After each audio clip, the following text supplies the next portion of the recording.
तरीके से बाहर आ जाएंगे तब तुम उनका ध्यान रखोगी ना? हाँ हाँ मम्मा, क्यों नहीं। अगर ये मेरे छोटे भाई बहन है तो मैं इनका ध्यान जरूर रखूंगी, इनके साथ खेला भी करूंगी। पहले इन्हें बाहर तो आने दो।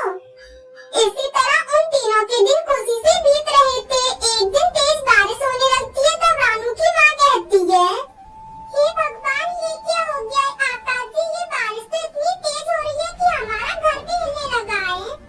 हाँ हाँ रानू की माँ, हमारा घर तो तेज हिल रहा है और मुझे डर है कि कहीं ये टूट ना जाए। अगर हमारा घर टूट जाएगा तो इसमें रखे अंडे भी टूट जाएंगे, लेकिन हम ऐसा नहीं होने देंगे। हमें कुछ तो करना होगा। लेकिन आकाश जी, अब हम क्या करें और कहाँ जाएं? मैं ऐसा करता हूँ रानू की माँ, मैं घर के बाहर जाकर बैठ जाता हूँ और घर को कस के पकड़ लेता हूँ, जिससे हमारा घर हिलना बंद हो जाएगा और हमारे घर में बच्चे भी सुरक्षित रहेंगे। रुको आकाश जी, मैं भी तुम्हारे साथ ही बाहर चलती हूँ और मैं भी घर को पकड़ लूंगी। अगर हम दोनों पकड़ेंगे तो घर बिल्कुल भी नहीं हिलेगा। रानू बेटी, तुम अपना और भाई बहन का अच्छे से ध्यान रखना। ये कहकर वो दोनों पति पत्नी घर के बाहर आकर बैठ जाते हैं और घर को पकड़ लेते हैं। लेकिन बारिश बहुत तेज हो रही थी, साथ ही हवा भी चल रही थी, जिस वजह से एक पेड़ उनके ऊपर गिर जाता है, जिस वजह से उन दोनों की मौत हो जाती है। अगले दिन बारिश भी रुक जाती है। जब रानू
है। गुड़िया तुम तो मेरी बहन हो ना, तो तुम मुझे इसमें से थोड़े से आम दे दो प्लीज। तुम्हें तो पता है ना कि मेरे लिए भोजन ढूंढना कितना मुश्किल हो जाता है। नहीं दीदी, मैं आपको ये आम नहीं दे सकती हूँ, क्योंकि ये मैं अपने भाई के लिए लेकर जा रही हूँ। मेरा भाई मुझे अनार खाने को देता है और तुम तो मुझे कुछ भी नहीं देती हो, तो मैं तुम्हें क्यों दूँ? गुड़िया अगर तुम्हें नहीं दे रहे तो कोई बात नहीं, लेकिन मुझे इतना सब कुछ मत सुनाओ। वैसे भी अब मैं तुमसे कुछ लूंगी भी नहीं, क्योंकि अब तो वही तुम्हारा भाई है, मैं तो तुम्हारी कोई भी नहीं रखती हूँ। बस मैंने तो वैसे ही तुम्हें इतना बड़ा कर दिया। ऐसे ही कुछ दिन बीत जाते हैं। एक दिन रानी चिड़िया के दोनों भाई बहन बाहर घूमने गए हुए थे। वहीं दूसरी तरफ रानू के सूखे हुए पेड़ से पत्ते निकलना शुरू हो जाते हैं। ये देखकर वो खुश हो जाती है और कहती है, ये क्या, ये सब कैसे हुआ? ये पेड़ तो बहुत सूखा था, फिर इसके ऊपर ये पत्ते कैसे आ गए? चिड़िया, क्योंकि मैं एक जादुई पेड़ हूँ और मैं तुम तीनों की परीक्षा ले रहा था। उसमें तुम्हारे दोनों भाई बहन तो फेल हो गए और तुम पास हो गई। तुमने मेरी इतनी सेवा की, मुझे बहुत खुशी हुई। और हाँ चिड़िया, इसीलिए मैं तुम्हारी मदद भी करना चाहता हूँ। मैं तुम्हारे लिए इस पेड़ पर एक बहुत ही सुंदर सा घर बनाऊंगा, जिसमें तुम आराम से रह सकती हो। ये कहकर वो पेड़ अपने ऊपर एक सुंदर सा चूड़ी का घर बना देता है, जिसे देखकर रानू बहुत खुश होती है। फिर वो उस चूड़ी के घर में खुशी खुशी रहने लगती है। अरे बाप रे, ये क्या, ये सारे आम तो सड़े हुए हैं और मैं कितनी देर से मैं खाने में लगा हुआ हूँ। इन आमों में तो कितने बड़े बड़े कीड़े लगे हुए हैं। क्या हुआ कालू कौवे, तुम यहाँ पर बेहोश कैसे पड़े हुए थे? चिड़िया बहन, मैं तुम्हें क्या बताऊँ, वो क्या है ना, मैंने सड़े हुए आम खा लिए थे, उनमें बहुत बड़े बड़े कीड़े थे, जिस वजह से मैं बेहोश हो गया था। जिस पेड़ पर कालू कौवे का घोंसला था, उस पेड़ पर आम लगे हुए थे। वो कालू कौवा तो उन दिनों बहुत ही ज्यादा आलसी हो गया था। वो जैसे सुबह सुबह उठता, पेड़ से आम तोड़कर खाता और फिर से सो जाता। वो तो अपने पेड़ से दूसरे पेड़ पर भी नहीं जाता था। हरी तोती उठो, चलो भोजन लेने जाना है हमें। तोते, तुम्हें तो पता ही है कि रात से मेरे पेट में बहुत जोरों से दर्द हो रहा है, तो तुम अकेले चले जाओ, मुझसे नहीं उड़ा जाएगा, इसलिए मैं नहीं जा पाऊंगी। हरी तोती, तुम्हारा तो रोज का ही कोई ना कोई बहाना है, मैं तो अकेले चला जाता हूँ। फिर तोता अकेले भोजन लेने चला जाता है। थोड़ी दूर पहुँचने पर उसे कबूतर और चिड़िया भी मिल जाती है। तब चिड़िया तोते से कहती है, तोते भैया, आज कहाँ जाना है भोजन लेने? चिड़िया, मैं आसपास तो हर जगह देख कर आया हूँ, लेकिन मुझे तो कहीं भी भोजन नहीं मिला। तो क्यों ना आज हम उस कालू कौवे के पास जाएं और उससे आम ले लें, आज हम वो खा लेंगे। हाँ तोते भैया, तुम एकदम ठीक कहते हो, मैंने भी देखे थे, वहाँ तो बहुत आम लगे हैं, चलो हम उसी के पास चलते हैं। ये कहकर वो तीनों कालू कौवे के घोंसले की तरफ आते हैं। जब वो वहाँ आते हैं तो देखते हैं कि कालू कौवा तो अपने घोंसले में सोया हुआ था। तब चिड़िया उसे आवाज देती है, कालू भैया उठो, उठो कालू भैया। तुमने मेरी सारी नींद खराब कर दी। क्या बात है बच्चियों, तुम सब यहाँ क्यों आए हो? आज मुझसे क्या काम है तुम्हें? यार कालू, वो क्या है ना, हमें कहीं से भी भोजन नहीं मिल रहा। हम दूर दूर तक भोजन ढूंढ कर आए हैं, लेकिन हमें कुछ भी नहीं मिला, तो हम तुम्हारे पास आ गए। तुम हमें अपने पेड़ से थोड़े से आम दे दो, ताकि हम भी खाकर अपना पेट भर लें। ना ना बच्चियों, मैं तुम्हें अपने आम नहीं दूंगा। ये पेड़ भी मेरा है और इस पर लगे आम भी मेरे हैं। अगर मैं आप सबको दे दूंगा तो मेरे आम खत्म हो जाएंगे, फिर मैं कहाँ से भोजन खाऊंगा? काले कौवे, क्या इतने सारे आम खाकर मरोगी तुम? अरे क्या हो जाएगा अगर तुम हमें एक एक आम दे दोगे तो? क्या घट जाएगा तुम्हारा? कालू भैया, मिल बांट कर भोजन या फल खाने से उनका स्वाद और भी ज्यादा बढ़ जाता है, तो आप हमें इनमें से कुछ आम दे दो तो आपके आमों का स्वाद भी बढ़ जाएगा। देखो बच्चियों, आप सब मुझे तंग मत करो, आप सब यहाँ से जा सकते हो। मुझे अकेली आम खाने में बहुत ज्यादा स्वाद आता है, मुझे तुम्हें देकर अपने आमों का स्वाद नहीं बढ़ाना है। अब आप जाओ यहाँ से। याद रखना काले कौवे, मैं तुमसे बदला जरूर लूंगा। फिर वो सब पक्षी वहाँ से चले जाते हैं और कालू कौवा तो फिर से सो जाता है। वो सब पक्षी बेचारे इधर उधर भटक रहे थे, लेकिन अभी तक उन्हें कहीं भी भोजन नहीं मिला था। फिर एक जगह उन्हें भोजन मिल जाता है।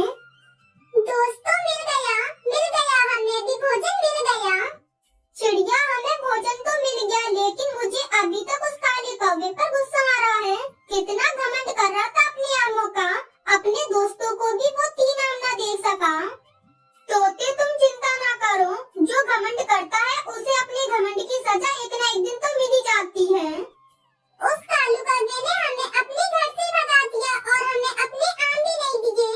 देखना उसे भी एक न एक दिन हमारी जरूरत जरूर पड़ेगी।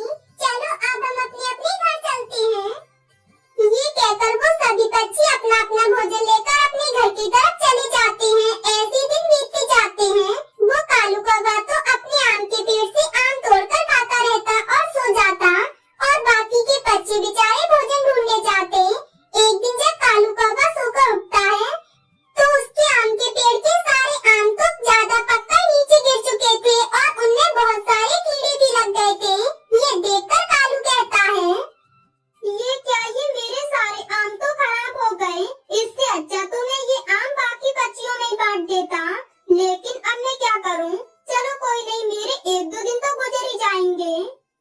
ये कहकर कालू कौवा जैसे ही वो आम खाने के लिए आता है, वो देखता है कि उन आमों में तो कीड़े हैं। ये देखकर वो कहता है, छी छी, ये क्या, इन आमों में तो कीड़े हैं। अब मैं क्या खाऊंगा? अब तो मुझे भी दूसरे पक्षियों के पीछे भोजन की खोज में जाना होगा, नहीं तो आज मुझे भूखे ही रहना पड़ेगा। ये कहकर कालू कौवा पक्षियों के पीछे जाता है, लेकिन जैसे ही वो थोड़ा उड़कर आगे जाता है, वो तो थक जाता है, क्योंकि वो बहुत आलसी हो गया था। वो काफी महीनों से उड़ा नहीं था। वो तो अपने घोंसले के पेड़ से ही आम तोड़ता और उन्हें खा जाता, इसलिए अब वो बहुत आलसी हो गया था। वो उड़ते उड़ते नीचे गिर जाता है। जब बाकी पक्षी भोजन लेकर आते हैं तो उसे गिरा हुआ देखकर कहते हैं, क्या हुआ कालू भैया, आज बड़े दिनों बाद तुम्हें घोंसले से बाहर देखा है। क्या तुम्हारे आम के पेड़ के आम खत्म हो गए? मैं तो कहता हूँ इस काले कौवे के आमों में कीड़े पड़ेंगे, कीड़े। हाँ तोते, सच में मेरे आमों में कीड़े पड़ गए हैं। मैं तो भोजन के लिए उड़कर जा रहा था कि मुझसे तो उड़ा ही नहीं गया और मैं यहाँ गिर गया। कालू तुम उड़ोगे भी कैसे? मुझे तो लगता है कि तुम उड़ना ही भूल गए हो। मुफ्त के आम खा खाकर तुम्हारा शरीर सुस्त पड़ गया है, अब पता चला तुम्हें। चलो चिड़िया, अब हम चले। ये कहकर तोता और कबूतर तो वहाँ से चले जाते हैं, लेकिन चिड़िया वहीं रह जाती है। तब वो कालू से कहती है, कालू कालू, ये लो, तुम थोड़ा भोजन मुझसे ले लो, क्योंकि तुम हमारे दोस्त हो और मैं तुम्हें इस हाल में नहीं देख सकती। लेकिन कालू, तुमने हमारे साथ जो किया तुम उसे भी याद करो। चिड़िया चिड़िया, मुझे माफ कर दो, मैं फिर कभी ऐसा नहीं करूँगा। चिड़िया, मैं भूल गया था कि ये आम तो 4 दिन के हैं। फिर उसके बाद चिड़िया अपना भोजन लेकर अपने घोंसले की तरफ चली जाती है और कालू कौवा भी किसी तरह उड़कर धीरे धीरे अपने घोंसले तक आता है, और वो तो थोड़ा ही उड़कर थक जाता है। मैं आपसे विनती करती हूँ, आप हमें कुछ समय और दे दो, हम आपके सारे पैसे लौटा देंगे। नहीं चिड़िया नहीं, आज ऐसा बिल्कुल नहीं होगा। या तो तुम हमारे पैसे हमें दे दो या फिर ये घर हमें दे दो। एक काम तो तुम्हें करना ही होगा। ना जी कालू भैया, आप ऐसा मत करो। हम कहाँ जाएंगे? हमारा तो इस जंगल में और कोई है भी नहीं है। कहाँ जाएंगे हम? तुम आज से किसी की भी मदद नहीं कर सकोगे और ना ही किसी से बोल सकोगे। मेरा दोस्त क्या है? क्या मैं गरीब और मजबूर पक्षियों की मदद करता हूँ, यही मेरा दोस्त है? हाँ, यही तुम्हारा दोस्त है। अब तुम सूख जाओ। जब तक कोई ईमानदार अपने आंसू का पानी तुम्हें नहीं पिलाता, तब तक तुम सूखे रहोगे, और जब कोई पिला देगा तब तुम हरे हो जाओगे। फिर ऐसे वो आम का हरा भरा पेड़ सूख जाता है। गुड़िया के पापा, बाहर दस्तक हो रही है, देखें कौन है? फिर वही होंगे गोरी और कालू, अपने खर्च के लिए आए होंगे। फिर रानू चिड़िया दरवाजा खोलती है और बाहर आती है। चिड़िया, आज हम अपना कर्ज लिए बगैर यहाँ से वापस नहीं जाएंगे। मैं आपसे विनती करती हूँ, आप हमें कुछ समय और दे दो, हम आपके सारे पैसे लौटा देंगे। नहीं चिड़िया नहीं, आज ऐसा बिल्कुल नहीं होगा। या तो तुम हमारे पैसे हमें दे दो या फिर ये घर हमें दे दो। एक काम तो तुम्हें करना ही होगा।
भी करके दवा लेकर आऊंगा। जब गुड़िया बहुत छोटी थी तब से उसके पंख बहुत कमजोर थे। जब भी वो थोड़ा बहुत उड़ती तो उसके पंखों में दर्द शुरू हो जाता था। सुबह हो जाती है, सुबह मम्मा चिड़िया और पापा चिड़िया दोनों बैठे हुए थे।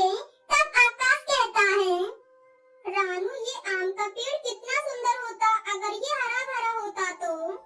मैं आज से इस पेड़ को रोजाना पानी दिया करूंगी। हो सकता है कि ये पेड़ हरा भरा हो जाए। रानू जो पेड़ सूख जाए वो कभी हरे नहीं होते, पर मैं फिर भी इस पेड़ को पानी दिया करूंगी। रानू अब हमारी गुड़िया कैसी है? वो तो रात भर जागती रही है, अब थोड़ी देर के लिए आंख लगी है उसकी। मैं कुछ खाने के लिए लेकर आता हूँ, अगर कहीं से पैसे मिल गए तो गुड़िया की दवा भी ले आऊंगा।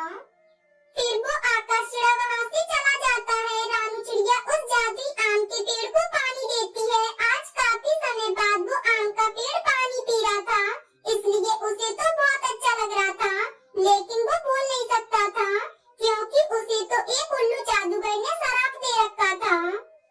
सुनो भैया, मुझे काम पर रख लो, मेरे पास कोई भी काम नहीं है। मेरी बेटी बहुत बीमार है, मुझे पैसों की भी बहुत जरूरत है। चल चल भाग यहाँ से, ना जाने कहाँ से आ जाते हैं मुंह उठाकर। फिर आकाश चिड़ा उदास होकर वहाँ से चला जाता है। मम्मा चिड़िया भी उस सूखे आम के पेड़ को पानी देकर उसके नीचे बैठ जाती है और वो तो रोने लग जाती है और कहती है, हे ऊपर वाले, ये कैसी सजा है? पहले हमारे पैसे गए थे, घर गया, लेकिन अभी तक हमारी बेटी भी ठीक नहीं हुई। हमसे ऐसी क्या गलती हुई है जो हमें सजा मिल रही है? हमारे पास अब कुछ भी नहीं बचा। वो चिड़िया बेटी ऐसे रो रही थी, तभी उसकी आंखों के आंसू बारिश के पानी की तरह उस आम के पेड़ की जड़ों में जा रहे थे। तभी अचानक से धीरे धीरे वो पेड़ हरा हो जाता है और उसके पत्ते भी हिलने लगते हैं। ये देखकर तो चिड़िया को अपनी आंखों पर विश्वास ही नहीं हो रहा था। तब वो अपने आप से कहती है, ये सब कैसे हो सकता है? मैंने तो बस इस आम के पेड़ को एक बार पानी दिया था और ये तो एक ही बार में हरा भरा हो गया। मैं एक जादुई आम का पेड़ हूँ चिड़िया। मुझे आज से कुछ समय पहले एक जादूगर उल्लू ने शराब देकर ऐसा कर दिया था। बुराई चाहे कितनी भी शक्तिशाली हो, लेकिन जीत हमेशा अच्छाई की ही होती है। तभी आकाश चिड़ा भी वहाँ आ जाता है। वो आम के पेड़ को ऐसे हरा भरा देखकर हैरान हो जाता है और रानू से कहता है, रानू रानू ये सब कैसे हुआ? कैसे हुआ ये सब? पति जी, ये सब मेरे विश्वास का नतीजा है। मैंने कहा था ना कि मैं अगर इस पेड़ को पानी दूंगी तो ये हरा भरा हो जाएगा, और देखो ये हो गया हरा भरा। मैं जानता हूँ चिड़िया, आप सब भूखे हो ना। मेरे ये जादुई आम तोड़ो और इन्हें खा लो। ये जादुई आम अपनी बेटी को भी खिलाना। जब आपकी बेटी ये जादुई आम खाएगी तो वो स्वस्थ हो जाएगी और एकदम ठीक हो जाएगी। ये सुनकर तो मम्मा चिड़िया और पापा चिड़िया दोनों खुश हो जाते हैं। फिर वो अपने दोनों बच्चों को आम तोड़कर खिलाते हैं। आम खाने के बाद गुड़िया ठीक हो जाती है और वो कहती है, मम्मा मम्मा मैं ठीक हो गई। मम्मा अब मेरे पंख में दर्द भी नहीं हो रहा है, मैं बिल्कुल ठीक हो गई। फिर इस तरह वो दोनों पति पत्नी अपने बच्चों के साथ और उस आम के पेड़ के साथ खुशी खुशी रहने लगते हैं। मेरे सुंदर पति कालू जी, तेज भगाओ अपनी मोटर बाइक को, नहीं तो वो चिड़िया अपनी बस को लेकर भाग जाएगी। थोड़ा तेज चलाओ। बोरी, तुम चिंता मत करो, मैं अपनी मोटर बाइक को और तेज भगाता हूँ। लो जी, आ गया बड़ी चोंच वाला तोता। बताओ जी कैसे आना होगा? वो गोरी, जिस पेड़ पर मेरा घोंसला है वहाँ बहुत जल्दी धूप आ जाती है, तो मैं सोच रहा था कि मैं तुम्हारे पेड़ पर अपना घोंसला बना लेता। तुम ऐसा सोचना भी मत, ये पेड़ अब हमारा है और हम किसी भी पक्षी को इस पेड़ पर घोंसला नहीं बनाने देंगे। गोरी, क्या ये पेड़ तुमने खरीद लिया है? ऐसा कोई पेड़ नहीं है जिस पर किसी पक्षी का हक ना हो। सभी पेड़ पक्षियों के साझे होते हैं, तो तुम नहीं रोक पाओगी अगर मैं यहाँ घोंसला बनाऊंगा तो। तोते ने अभी ऐसा कहा था कि गोरी को अभी तो गुस्से में आ जाती है। मैं बताती हूँ तुम्हें बड़ी चोंच वाले तोते। गोरी को अभी ये कहती उस तोते की पिटाई करना शुरू कर देती है।